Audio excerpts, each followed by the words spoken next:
So you're not overwhelming your body with sugar and too much food, too many calories. And so you're able to process the fat and ketones better. You can use those for fuel better. And there has been great research on, especially with the brain, people with neurological conditions, when they can go into ketosis, it really helps their brain function. It kind of degunks the brain cells so that they can function more normally.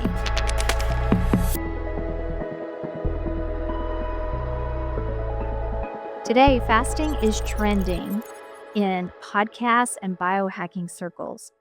But for thousands of years, people practiced fasting not for metabolism, but for spiritual clarity and discipline.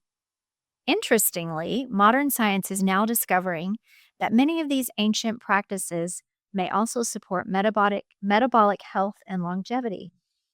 Welcome to LifeSculpt by ChristiMD, the podcast where we delve into the art of living your best life. I'm your host, Dr. Christy Pramuji, a board-certified surgeon, wellness enthusiast, author of the BioVitality Blueprint, and your guide to transforming health and happiness. Here we explore cutting-edge health trends, chat with inspiring guests, and share practical tips to sculpt the life you've always dreamed of. So grab your headphones, get comfortable, and let's dive into today's episode. I am really intrigued with fasting. And right now, I happen to be in the Lenten period with my faith, Orthodox Christianity. And we are intensely fasting right now, or supposed to be, or recommended. Orthodox Christianity doesn't really have rules. We're invited to participate. And so, there's been so much talk in modern medicine about fasting, and I've been practicing it for years, even before I was an Orthodox Christian. I've talked before about the prolonged intermittent fast, which is a fasting mimicking diet. And so I thought it would be interesting to kind of look at how this all interplays together, what the ancient Christian practices and why we do that, and what modern science is saying about fasting and why fasting is so powerful and good for your health. So let's dive in. What we're going to talk about today is how fasting affects your metabolism, what science says about longevity, and then how ancient traditions like Orthodox Christianity fasting anticipated many of these ideas. And I like to say that, of course, God, our creator, he tells us what we need. He gives us a prescription for how we can live well and connect with him. And so that's how I kind of think about it. So what happens in your body during fasting? So in simple terms, one of the first things that happens is glycogen depletion. So the glycogen that builds up in the cells begins to be used for energy. And we begin to clear out our cells of that excess glycogen that if it's not utilized, it'll just sit there and it'll turn into fat and build up toxins in our body. So we start to deplete that glycogen. Our insulin levels drop.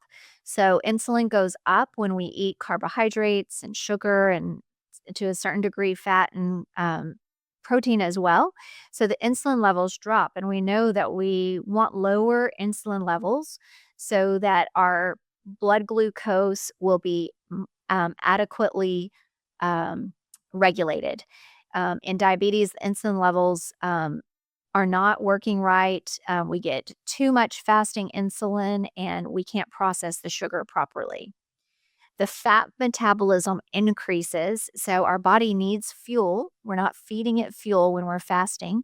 So we begin to metabolize fat and break down fat to utilize that for fuel.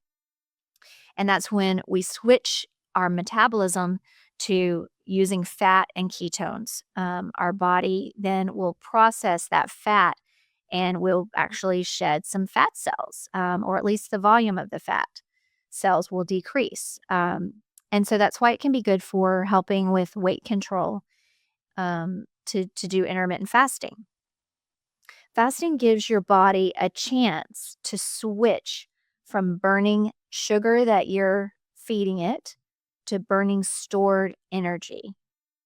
And so the key takeaway is metabolic flexibility improves.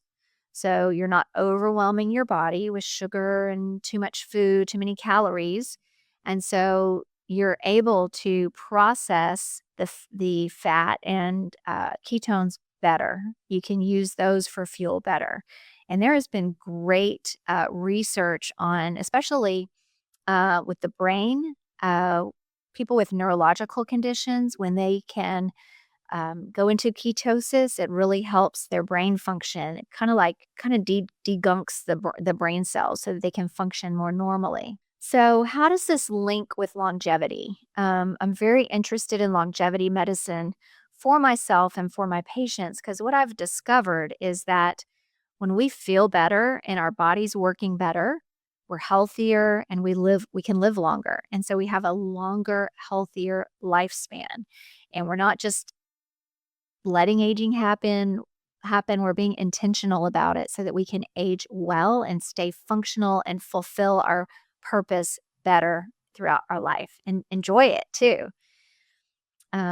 So what are some of the mechanisms linked to aging? Well, there's something called autophagy or autophagy, which is where the cells are dying, and then the body has to clean those up. And when we're constantly feeding our body food, we don't have enough time for that process to happen, that cleanup. So we get these gunked up, dead cells that are not being processed, that are causing inflammation in our body. And um, that is called inflammaging is kind of the new terminology for that because inflammation in your body is going to age you more quickly. And I can just see it in my own self and my own face whenever I, um, go on vacation and I indulge in too much food, drink more than normal, and don't give myself that chance to kind of let my body clean out. I can see my face get puffy and swollen and dull. My skin looks dull. Well, that's happening inside my whole body. That's happening inside your whole body, that inflammation. Your hands are swollen. Everything doesn't, you just don't feel good. You don't have that energetic feeling. So reducing that inflammation is really important, and intermittent fasting gives your body a chance to do that. Insulin sensitivity gets better. So in diabetes, the cells lose their insulin sensitivity.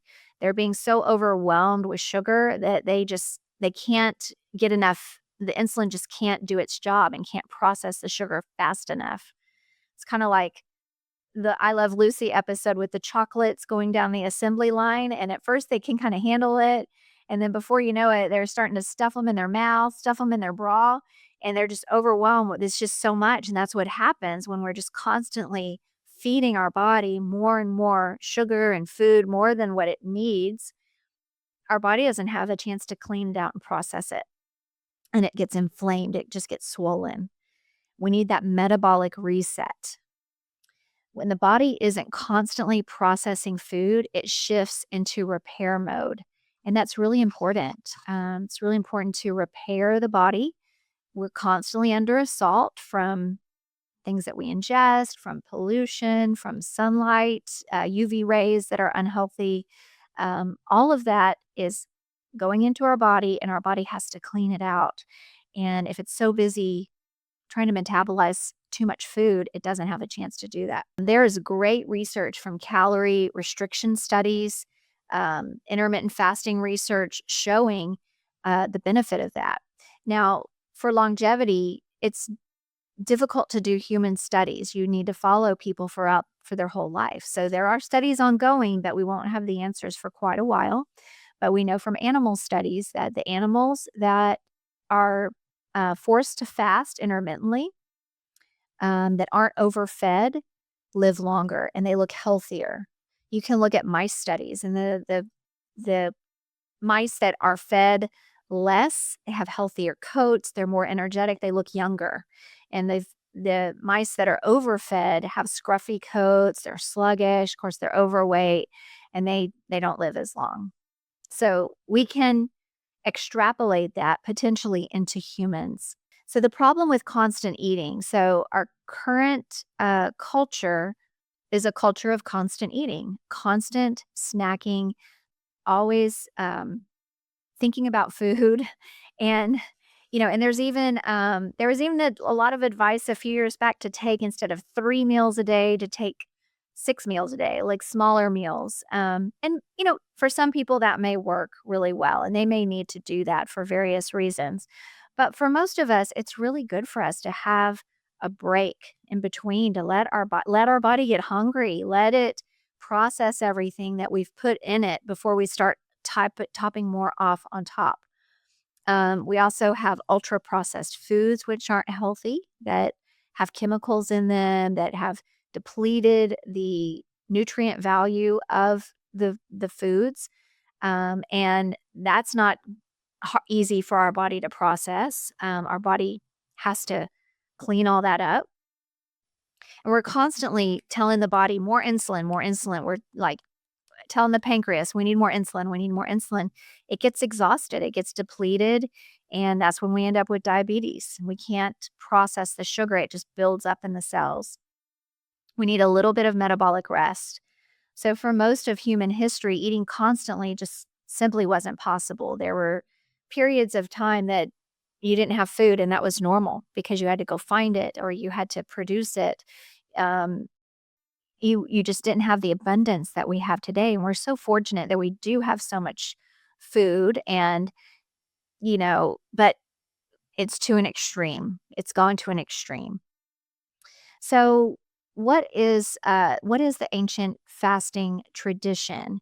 So, Orthodox Christianity, of course, was founded by Jesus Christ, and he taught the apostles how to live. It's a way of life. And one of the things that he taught them was to fast and pray.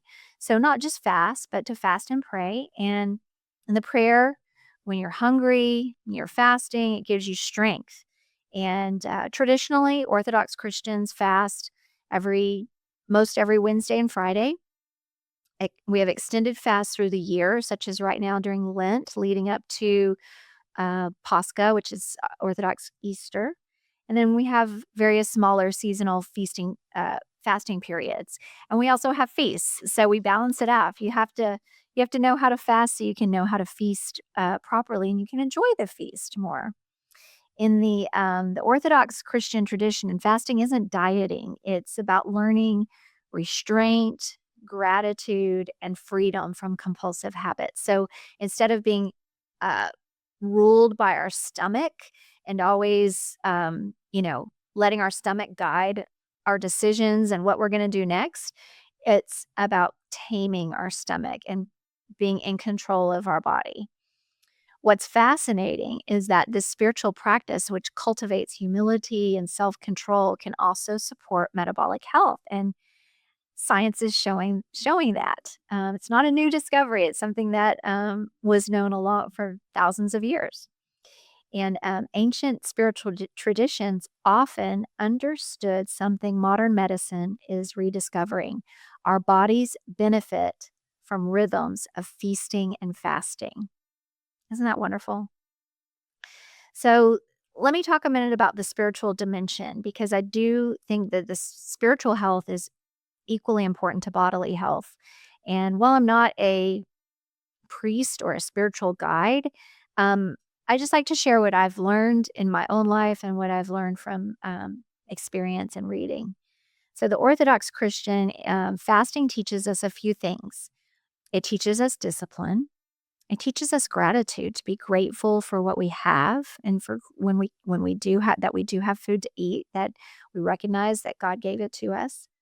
It makes us more aware of our dependence on God and should drive us to pray, and gives us compassion for the hungry. So there are people that just don't have enough food, and it gives us more flexibility to be able to share with them. Fasting reminds us that not every desire needs to be satisfied immediately, that we can survive if we're hungry.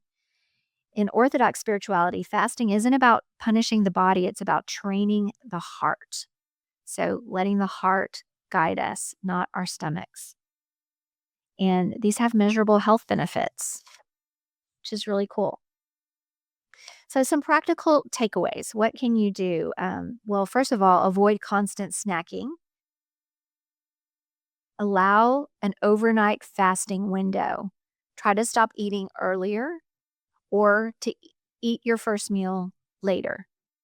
Focus on whole foods. Whole foods. Go back to simple eating, very simple eating.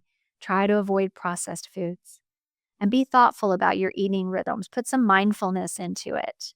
Think through it. Don't just fall into habits. So easy to do. And but trust me, I've been there. I'm probably be there, in a few weeks again. I'm human. I've tried to do things. I fall down, but I get back up, keep going. Fasting isn't appropriate for everyone. I need to say that, and it shouldn't be extreme. But allowing the body regular periods without food is healthy and it can support metabolic health. If you're pregnant, you have diabetes, you have medical issues, seek advice from your physician before you dive into an intermittent fasting program. So science and tradition come together. Science and spiritual practices come together. And it's really beautiful. It's really exciting for me as a physician to see how everything kind of comes together. Modern science is helping us to understand how fasting affects metabolism and longevity. But long before these laboratory studies existed, many spiritual traditions recognized that periods of restraint can be good for the body and the soul. And sometimes ancient wisdom and modern science end up pointing in the same direction. So if you found this helpful, please let me know in the comments which topics you would like to explore next. I would love to hear from you and answer your questions and get your feedback. And if you've tried intermittent fasting, what did you try and what worked for you? So I'm going to close it there. Thank you for tuning in to this episode of LifeSculpt by ChristiMD. I hope you found our conversation as inspiring and enlightening as I did. If you enjoyed today's episode, please be sure to subscribe, rate, and leave a review on your favorite podcast platform and on YouTube. Your feedback helps us reach more listeners and spread the message of living a life sculpted by health and happiness. And don't forget to follow us on social media at LifeSculpt by ChristiMD for more updates. Until next time, remember to prioritize your well-being and keep sculpting the life you love. God loves you. He wants you to be happy and peaceful. Bye-bye for now.